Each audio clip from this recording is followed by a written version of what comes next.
కర్నూలు జిల్లా రాజకీయం హీటెక్కింది. ప్రధానంగా కర్నూలు నియోజకవర్గంలో వైసీపీ, టీడీపీ మధ్య మాటల తూటాలు పేలుతా ఉన్నాయి.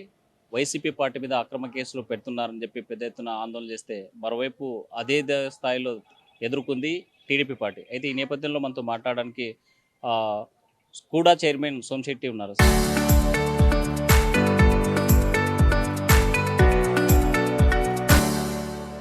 సార్ చెప్పండి, ఇవాళ వైసీపీ చేసేటువంటి ఆందోళన ఎలా చూడాలి?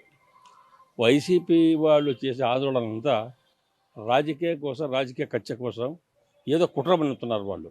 ఏదో టౌన్లో అలజడి సృష్టిస్తే టీడీపీ వాళ్ళు భయపడతారు అనే ఆందోళన చేసి ఏదో ఒక విధంగా గలాట చేయాలని సృష్టిస్తున్నారు తప్ప వేరేది ఏం లేదు. అంటే ప్రధానంగా చెప్పండి, మంత్రి పైన ఆరోపణలు చేశారు, 45 కోట్లు స్కామ్ చేశారని చెప్పేసి, అసలు లోకేష్కి ఈ విషయం తెలియదు అని చెప్పి బైరెడ్డి మాట్లాడడాన్ని ఎలా చూడాలి? ఇప్పుడు సిద్ధార్థ రెడ్డి ఒకటి నేర్చుకోవాలా. టీజీ భరత్, టీజీ ఫ్యామిలీ అలాంటి విషయాలు పోతుంది. ఎక్కడైనా చిన్న ఆరోపణ చేసేటప్పుడు ఆధారాలు ఉండాలా.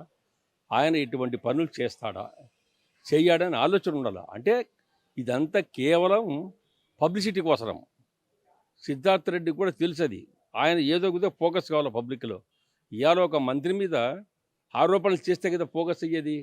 కాబట్టి ఇదంతా అరాచకాలు సృష్టించడం తప్ప, అపోహలు తప్ప ఏమీ లేదు. ఆయన ఇవాళ నిరూపణ చేసుకోలేకపోతే, భరత్ నిన్న స్టేట్మెంట్ ఇచ్చాడు మంత్రి గారు, అది గిన ప్రూఫ్ చేయలేకపోతే నీవు గిన ఇమీడియట్గా నీ మీద ఒక డిఫరెన్స్ ఫైల్ చేస్తానని చెప్పాడు. అండ్ వేస్తున్నాడు, కేసు వేస్తున్నాడు ఆయన మీద.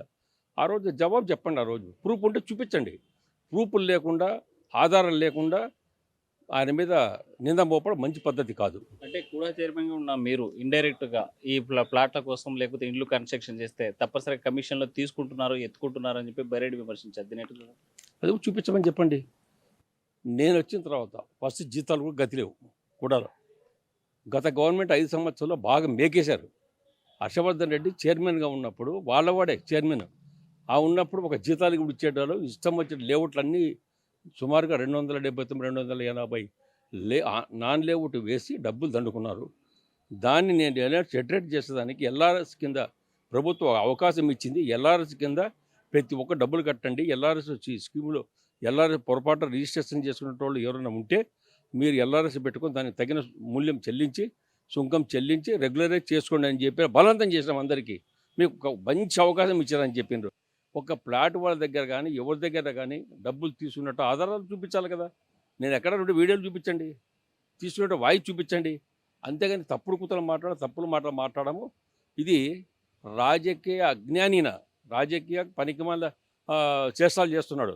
రాజకీయంగా ఏదో నేను రావాలా, పబ్లిసిటీ కావాలా, ఏదో పనికిమాల జగన్మోహన్ రెడ్డి దగ్గర ఏదో ఒకటి మెప్పు పొందాలని కూడా. జగన్మోహన్ రెడ్డి దొంగ కేటుగాడు, ప్రపంచ ఆర్థిక నేరస్తుడు. ఆయన ఆర్థిక నేరస్తుడు కింద జిల్లా నాయకులు ఇంకా నేరస్తుల కారా వీళ్ళు.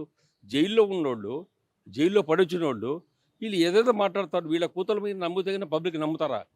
మేము ఒకటే చెప్పేది, ఇవాళ నేను వచ్చిన తర్వాత, కూడా చైర్మన్ వచ్చిన తర్వాత ప్రతి నియోజకవర్గ డబ్బులు జమ చేసినాము. కుడాల ఫండ్స్ వచ్చినాయి. ఇవాళ ఒక నియోజకవర్గానికి 5 కోట్ల రూపాయలు ఒక్కొక్క ఎమ్మెల్యేకి నేను ఇవాళ డెవలప్మెంట్ కింద ఈరోజు మా కూడా నుంచి 5 కోట్ల రూపాయలు, 3 కోట్ల రూపాయలు అందరికీ ఇవాళ ఇవ్వడం జరిగింది. ఇంత డెవలప్ చేశాను ఓన్లీ 1.5 ఇయర్లో. ఇంత చేసినటువంటి వాళ్ళ మీద నిందలు మోపుతారా? సిగ్గుందా మీకు అసలు? నిందలు చేసేదంతా మీరు. తప్పుడు పని చేసి మీ నాయకుడు తప్పుడోడు అయితే మీరు కూడా తప్పుడోళ్ళే. తప్పుడు పని చేస్తున్నారు మీరంతా. మీరు రౌడీలు చేసి భయపడించి ఎంతెంత గుంజారు మా దగ్గర లేవా? మీరే ఆంధ్రాకి అది అని చెప్పి నీవు రోజా ఎంత గుంజారో తెలియదా? అవన్నీ బయటేస్తాం నాన్న. ఇప్పుడు అన్నీ బయటకు వస్తాయి నీ మీద. ఆరోపణలు చేసేటప్పుడు తప్పుడు ఆరోపణలు చేయొద్దండి. మేము ఆధారాలతో ముందుకు వస్తాం. ఆ రోజు జవాబుతాను నేను. ఆ రోజు ఆరోపణ చూపిస్తాం. ఆ రోజు అంటే ఒకవైపు చెప్తున్నాడు, నా కేసులు కొత్త కాదు, జైలు నేను చూడండి కాదు, నేను వేసిన మొక్కలు ఈరోజు మాన్లైన్ అంటున్నారు. నిన్న శబరంగా చెప్పింది, మాన్లు జైలు వేసేసిండు. అందుకే నాయన జైలు పోయి మళ్ళీ తొందరగా నువ్వు జైలు పోనట్టు ఉంది. ఆ జైలు పోయి మొక్క పెరిగిందా లేకుంటే నరికేసినరా? ఎందుకంటే మీకు నరకడాలు అలవాటు. మళ్ళీ ఆ చెట్టు కూడా నరికారో తీసిందో తెలియదు. శబరమ్మ ఖచ్చితంగా చెప్పి తొందరగా నాయన నువ్వు జైలు పోయేతోడు కాబట్టి జైలు పోయేతోడు ఖచ్చితంగా ఆ మొక్క చూడాలని తొందరలో జైలు పోయి ఆస్కారం ఉంది ఆయనకు. అంటే ఎలాంటి నేరం చేశానో నిరూపించండి, నన్ను జైలు పంపించడానికి నేను సిద్ధంగా ఉన్నాను అని చెప్తున్నారు. మీరు మాట్లాడుతూ స్వయంగా బైరెడ్డి సిద్ధార్థ రెడ్డిని లోపల వేయాలని కేసు పెట్టడం జరిగింది. దీన్ని ఎలా చూడాలి? బైరెడ్డి అన్న ఇప్పుడు అన్నం ఆయన పేరు బైరెడ్డి అనేది ఆయనకు అర్హత లేదు. ఓన్లీ సిద్ధార్థ రెడ్డి అని చెప్పండి. బైరెడ్డి అనేది నామం పనికిరాదు ఆయనకు. ఆయనకు ఆ జపం అనేది బైరెడ్డి రాజశేఖర రెడ్డికి ఉంది, శబరమ్మకు ఉంది. ఈయన ఓన్లీ సిద్ధార్థ రెడ్డి మాత్రమే. అంటే ఆ కుటుంబం నుంచి వచ్చిన వాడే కదా, బైరెడ్డి పేరు పెట్టుకోవడానికి ఎందుకు వ్యతిరేకిస్తారు? ఆ కుటుంబం నుంచి వచ్చిన వాళ్ళు పౌరుషవంతులు, మంచోళ్ళు ఉంటారు. ఇదంతా తప్పుడు మాటలు, తప్పుడు ఆరోపణలు చేసేటోళ్ళు ఆ పేరు అనర్హుడు. బైరెడ్డి సిద్ధార్థ రెడ్డి లాంటి వాళ్ళు సోషల్ మీడియాను, వైసీపీ సోషల్ మీడియా రెచ్చగొట్టి ఈ అరాచకాలు సృష్టిస్తున్నారని మాట్లాడారు. ఏ ఆధారంతో చెప్పారు? ఎవరు ఆధారాలు మేము ఎప్పుడు కూడా రెచ్చగొట్టే వాళ్ళం కాదు. నిన్న మీరే తప్పుడు ఆరోపణలు, నిజానిజాలు తెలుసుకోకుండా మీ జిల్లా అధ్యక్షుడు వెసిమోడు చెప్పిన మాటలు నమ్మి మీరు ఇవాళ అనవసరంగా పేలారు, నోరు జారి మంత్రి మీద నిందలు మోపారు. ఆధారం లేకుండా మోపారు, నా మీద ఆధారం లేకుండా మోపారు. ఆధారం నువ్వు చెప్పినంత మాత్రం భయపడే ప్రసక్తి లేదు. ఎందుకు? మాకు ఆ యొక్క నమ్మకం ఉంది. మేము ఆ లంగ పని చేయం, తప్పుడు పనులు చేయము. మీకు అలా తప్పుడు పనులు చేసే అలవాటు ఉంది, లంగ పని చేసే అలవాటు ఉంది, అన్ని అలవాటు ఉన్నాయి మీకు. మాకు అలవాటు లేదు కాబట్టి భయం లేదు.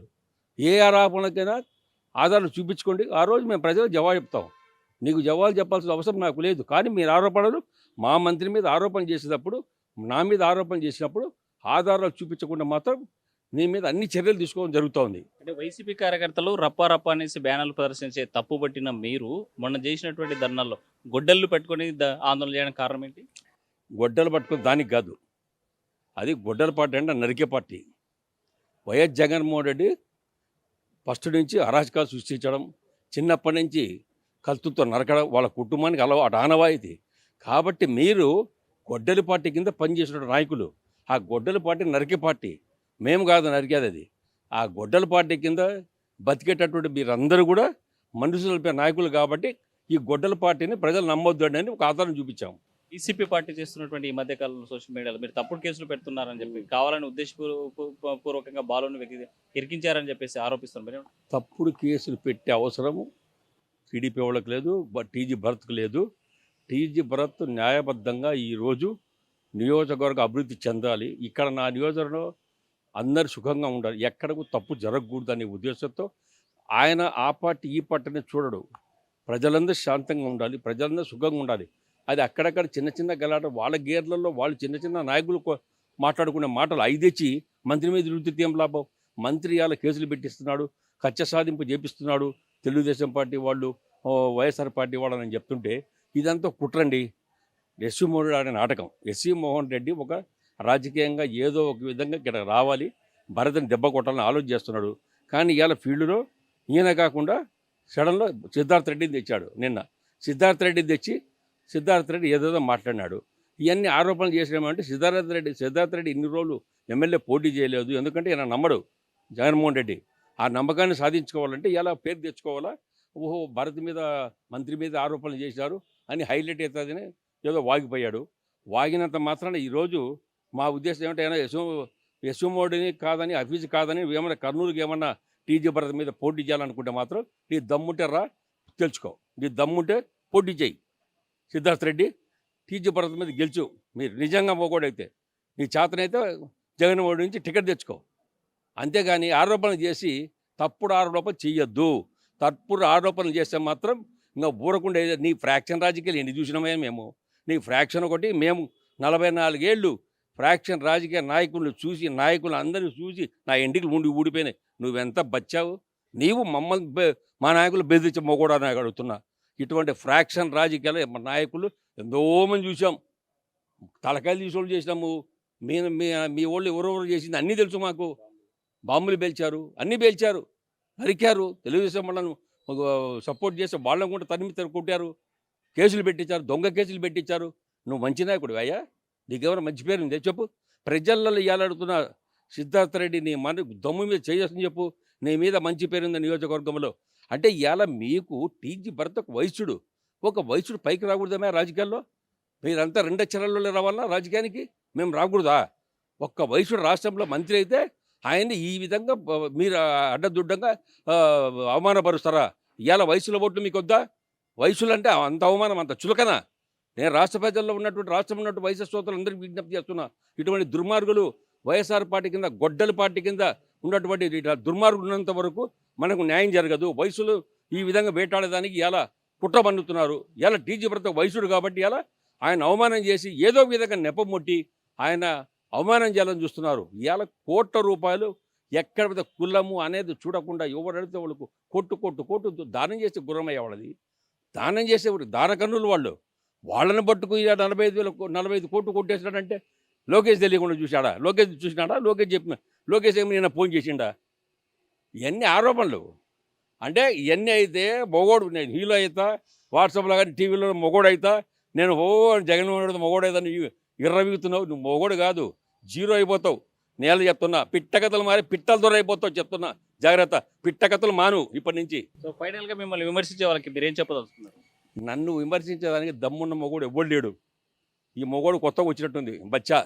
ఈ బచ్చాకి చెప్తున్నాను నేను, నన్ను విమర్శించే ముందు సోమశెట్టి ఎట్టానివాడు, నేను ఈయన అవినీతి పాల్పడి మీ మాది లంగపడి అన్నీ చేసింటే 1000 కోట్ల ఆసామని వేయటం నాకు లేదు. నా వ్యాపారాలు చేసుకున్నాను సొంతంగా, వ్యాపారంలో బతికేటో నేను పక్కా వ్యాపారస్తుడు. నేను నాకు చంద్రబాబు నాయుడు ఇవాళ నామినేట్ పోస్ట్ ఇచ్చాడు. నా నామినేట్ పోస్ట్ ఇవాళ ఆ జీతాలు కూడా గదిలేందని ఇవాళ జీతాలు ఇచ్చి 10 మందికి ఎమ్మెల్యేలకి ఇవాళ డెవలప్మెంట్ కింద 5 కోట్లు 6 కోట్లు ఇవాళ డెవలప్మెంట్కి ఇస్తున్నానయ్యా. అవన్నీ ఇచ్చేత అవినీతి ఎక్కడ జరుగుతుంది? ఆరోపణ చేసేదా అవినీతి అనేది నీ జన్మ మీకు తెలుస్తుంది. మాకు అవినీతి అంటే తెలియదు, ఏమి తెలియదు. మాకు నరకడం తెలియదు, అవినీతి తెలియదు, లొచ్చల పనులు చేయవు, మైనింగ్ మాఫియా లేదు, ఇసుక మాఫియాలు తెలియవు, ఏమీ తెలియవు. అవన్నీ మీ నాయకుడు దుర్మార్గుడు రాష్ట్రాన్ని దోసుక తిన్న అవినీతి పడు ఉన్నటువంటి మీరందరూ ఆయన కింద పనిచేసినటువంటి వాళ్ళు మీకు చెల్లది.